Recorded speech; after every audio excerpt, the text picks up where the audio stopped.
Okay, so right now I'm going to show you guys how to go from this right here to this with the background removed. And we're going to do that by first installing this plugin right here. Excuse me. So what we need to do first is we need to head over to Remove.bg. Create an account if you don't have one. It's free. And then head over here and go to Tools and API. Scroll down to the Gimp plugin. Download plugin. Right click the Python file here. Save link as. Okay, and this will save it to your downloads. And then once you have that, you are going to come over to Gimp, go to the Edit Preferences menu, go down to Folders, Plugins. If you're on Windows, select this directory here, and then the File Cabinet. Now this is the same way you're going to install V3 or the V4 plugin as well. So the Edit menu, Preferences, drop down Folders, select Plugins. If you're using Windows, select this top directory here, and then select this File Cabinet. Now we are going to come right here, and it has the plugins folder highlighted for you already, and you will place it right here. You can see I have mine in here already, and I just drag this from my downloads folder into the plugins folder here, or you can copy and paste if you'd like.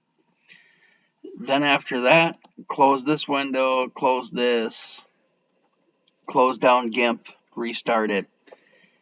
Your V4 plugin will be right here, and your remove background plugin will be right here under the filters menu. Now I'm sure I could modify this, and it says you can modify the code or whatnot, so I'm sure I can modify this to put it up here next to GIMP up here, the plugin. But anyhow, for now it's right here.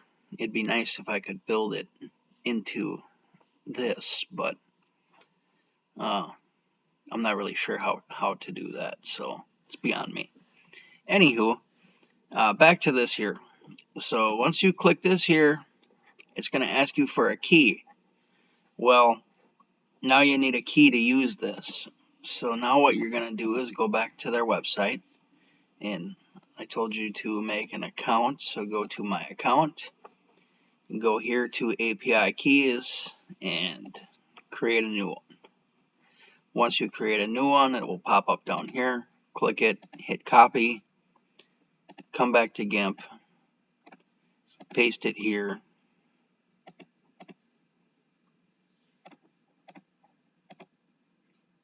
It's going to run.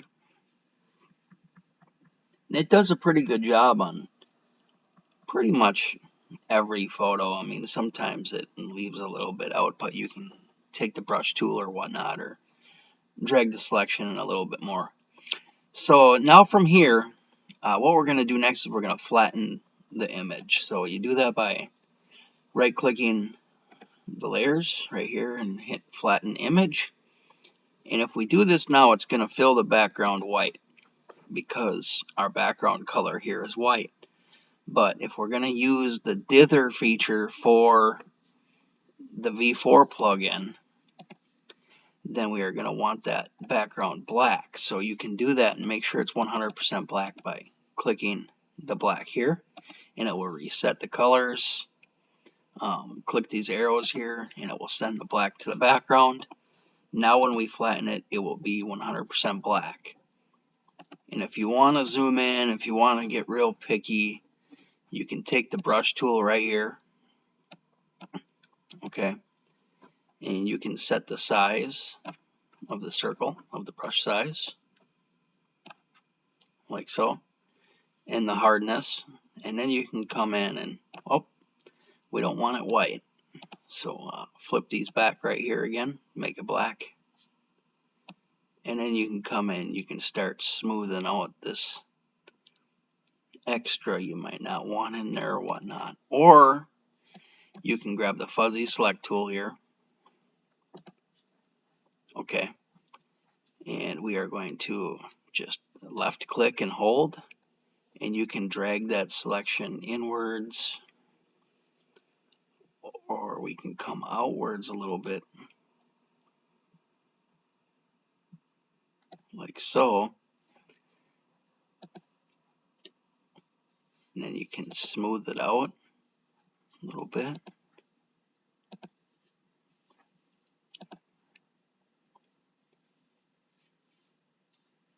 And then you can move it inwards a set amount of pixels if you'd like. And then you can go to edit and fill with foreground color, and it will fill that in. So you can do it either way or both or whatnot if the plugin, the remove background plugin, doesn't do a well enough job the first go around. So now it's time that we're going to run the V4 plugin now. So I'm going to deselect everything by going to select none. Okay, make sure our photo layer is highlighted. Now what I'm going to do is I'm basically going to go to the scale image menu from image to scale image. I'm not going to press scale here. I'm going to cancel this, but let's say this is a good size right here. Actually, I use 8x10 glass a lot, but I would probably put this down to like 10.1. And then that way it bleeds over the edge a little bit, length and width, because the glass will be 10x8. So now the plugin works in millimeters for your setting your size. So, you know, if you're like me, you don't know the conversion for this off the top of your head exactly. You come over here, enter your size you'd like it in inches, and change it to millimeters. Copy the biggest value, and now we're going to go and run the plugin now. And here's the new feature. This is what we're going to run right now. My last photo I did at 250 dpi with this feature. The other features, try to keep it around 400 dpi. It's more specific when using halftones versus dither. With dither, we can control the size of detail and how close it is together to have a more realistic result in the end with increasing the DPI right here. And my last horse photo was excellent at 250 DPI, but my next photo I'm going to do at 300. The one after that I'm going to do 350, 400, and I'm going to keep going up 50 until I can no longer burn every detail of the processed photo. When I can't do that, that means I maxed out my whatever lens I'm going to be using.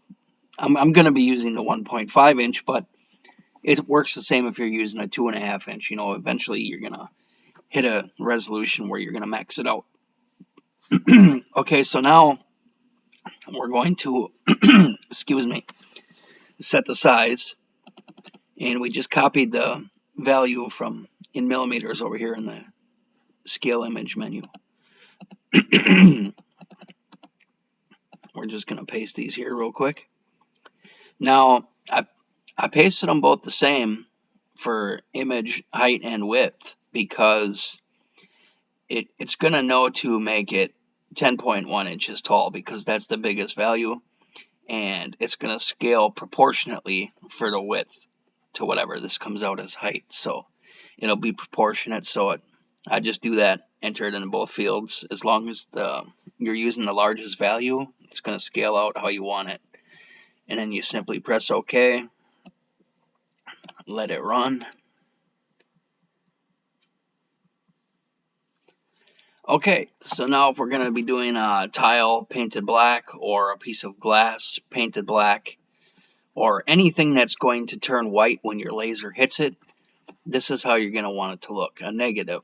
Okay, so because when you burn it, your laser is going to be making whites, so it's going to be revealing white.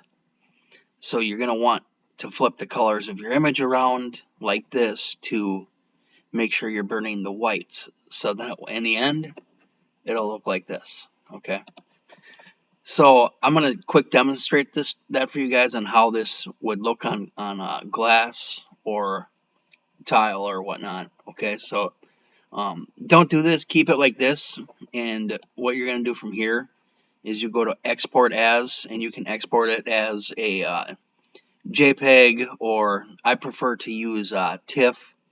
So when you export it as a TIFF, when you get to the next export screen, it'll ask you for compression, and I choose LZW, and then I close it, and it's saved. So what I'm going to do is I'm going to invert this for you guys right now so you guys can see how it will look after it's engraved. Okay, so I'm going to zoom in now. Each zoom level, now if you zoom in really close to this, you're gonna say, what's wrong with this? Does this look okay? Well, it's fine. It's just the zoom level on screen getting down into the detail of what's making this right here. So eventually it's just going to be zoomed in all the way and it's going to change into a dither pattern, which it is right now. Oh, hang on, I had the selection tool out there. Need the zoom tool. Now it's going to change as we keep zooming in closer, and it's going to start looking more and more like a photo now. Starting about here. Okay, so you guys can see now it's starting to look a little bit funny, but that's completely normal because it's just on-screen viewing. We're gonna be lasering this, not viewing it on a screen. So right about here is how it will look when it's engraved and you engrave all the detail. Now let's zoom into 100%. Here we go. Now we're down into the details. So when you're burning this, when you got your focus spot on, you can, after the laser passes here, you could go count 1, 2, 3. You could go count these dots in this black here, in the eye here. And then same thing with the brightest whites. There's black detail that belongs within the brightest whites. So if you burn this away, then you're going to brighten these too much. So it's going to be off balance. So what you want to do is you want to have this detail exactly like this. It should look exactly like this when we're at 400% right now. But when you look at this thing close up, when you're engraving it, you're going to see this. And you're going to want it to look exactly like this. If it's not exactly like this, then your focus could be out of adjustment just a little bit. So you're going to want to make sure you're focused properly, and do not trust your focus gauge or autofocus, okay? Just manually focus your machine. And if you can, while the photo is running, so you can see it live, come into focus and really get real accurate for you.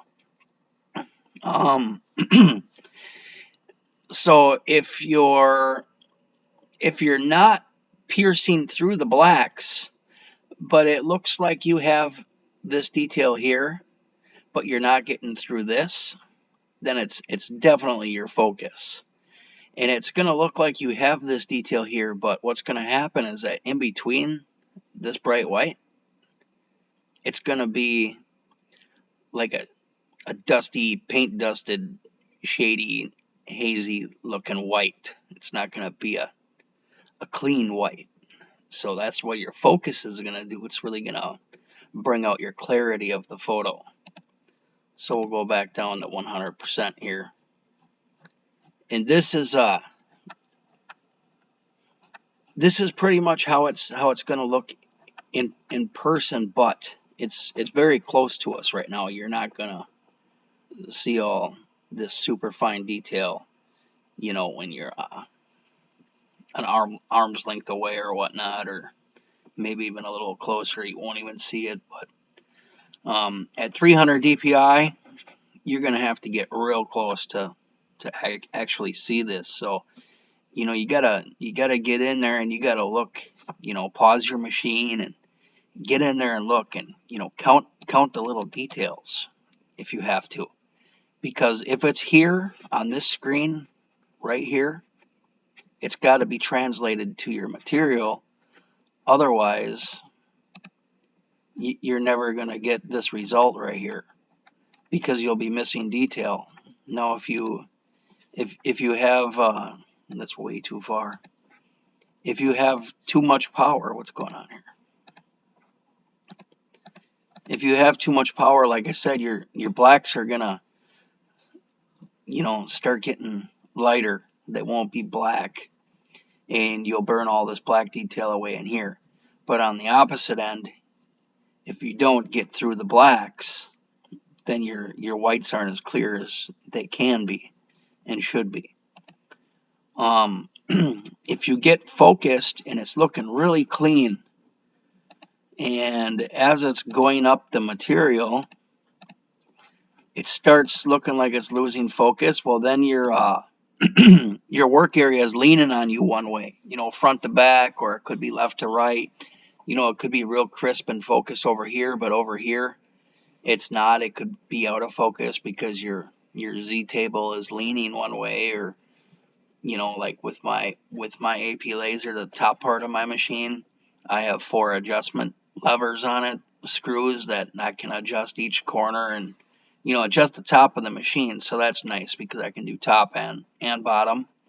But that can also get real confusing because you got to have the top the same as the bottom, because if your material isn't perfectly level with the gantry that your laser head rides back and forth on, and if it's leaning, then your laser's gonna, you know, your beam's gonna be going, you know, losing focus at that angle. And the larger the photo you do, the more you're gonna realize how out of calibration that can be. Because if you do a photo the size of your whole work area, and if it comes out perfect, you're golden. But, you know, you might find out that it's not as level as you thought. So, you know, if it's good down here, it should be exactly the same down here, up here. You know, when it finishes, it should match. It should all be consistent. And the more consistent you can calibrate your machine to make this burn consistently, you know, the better result you're going to have in person. So that's pretty much the gist of it, guys. After that, after you export this, you bring it into, let's say, Lightburn. The only thing you really have to remember there is activate pass-through mode, okay, and then enter some settings. I typically run, you know, just run like 220 millimeters per second to start out, and, you know, make sure you're going a respectable speed to be able to burn the detail, because if you go too fast, you could start missing detail, and that won't be good. It will get muddy on you, and you'll lose a lot of clarity. So just start at a respectable speed, and then all you have to do is work on your power. If you're focused, all you have to work on is your power. So that's pretty much it. Start with a low power, raise that power 1%. You know, if you start at 10% power, you know it's going to be too low to even do anything. So what? Your goal is to find where perfect is. So down here, when you start it, you're going to start at, let's say, 200 millimeters per second and 10% power. It's obviously going to make a few passes. It's not going to do anything. So then you're going to raise the power 1%. If you're using a Ruida controller, I can on both my machines with that controller. I can change the power on the fly as it's running. You do that by pressing the minimum power button, using the arrow up key to change your power, you know, 1% or 0.1%, and it does get down to tenths, so keep that in mind. And then you follow by the enter key, and then your power will change for you. So you start at 10%, let's say you just bump it up to 11. 11, and it starts marking it, but it's still too dark. You go to 12, 12's getting there. You go to, let's say you just bump to 14. Try not to get anxious and bump to 14. Try not to skip too much, because you want to know when you pass perfect. You don't want to skip anything between. So you're going to start here, and you're going to work straight to the point with the power, raising the power up. Let's say you get up here, and it's almost perfect. Now you're going to raise the power up 14. No, okay, let's say you're at 14% power right here. Now you're going to start going in tenths, 14.1, 14.2, and you're going to see it start making a shade of a difference in the shades. And that's going to start happening when you get down to the tenths, when you're starting to creep towards that line of perfect, which is what they call spot on. When you do that, eventually now it's going to start looking really good, and the shading is going to be real nice. And then what's going to happen is it's going to start getting brighter and start washing out, because you'll start burning out these little black details and the bright whites, such as these 3 little dots here. And you miss these 3, you miss thousands more, and altogether it's just not how you expected it to go. So once you get to that point, and you're only at, let's say you raise your perfect right here, and you go 1/10 more, and it starts burning these away. Well, guess what? That's 1/10 below where you just were right here. That's about where perfect is. You can go 1/10 here, or you can go 1/10 lower back here, and you can kind of adjust the overall brightness of the photo that you want it to be. Everything's done in the process. The rest needs to be done on the laser and your operation. The better that is, the better your results going to be. And it doesn't matter what you use. It doesn't matter if you use this plugin or not. If you're not calibrated, nothing you do is going to be the best it can be. Even your vectors with cutting boards, or your cuts even, or whatnot. Everything is fine-tuned and has a balance. So that's pretty much it for this. Again, let's say you want to install this plugin or my plugin here, you come over here. This is the manual way. Come over here to the edit menu, go to preferences. Over here, scroll down to folders, plugins. Select this top directory if you're using Windows. Click this file cabinet, and it highlights the plugins folder for you. Click the plugins folder and drag in your script file only into the plugins folder.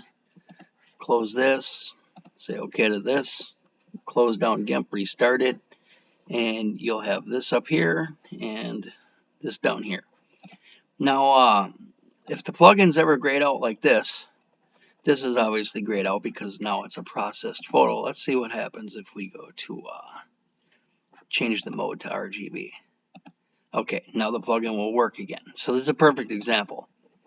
So if your plugin is ever grayed out on you with a regular photo, you will come over here, okay, go to image mode, change it to RGB, and it will be working. Let me see if I can do this real quick here. Okay, well, that didn't do what I want. But anyways, sometimes if there's an alpha channel and you go to use the plugin and it's grayed out, and then you go to image and it's in RGB mode, and you're like, oh, why isn't it working? Well, come over here. If remove alpha channel is available, select this and remove it. If it's not like this, select flatten image, and then the plugin will be ready to go for you. But okay, that's about it for this. I hope you guys enjoy the background remover.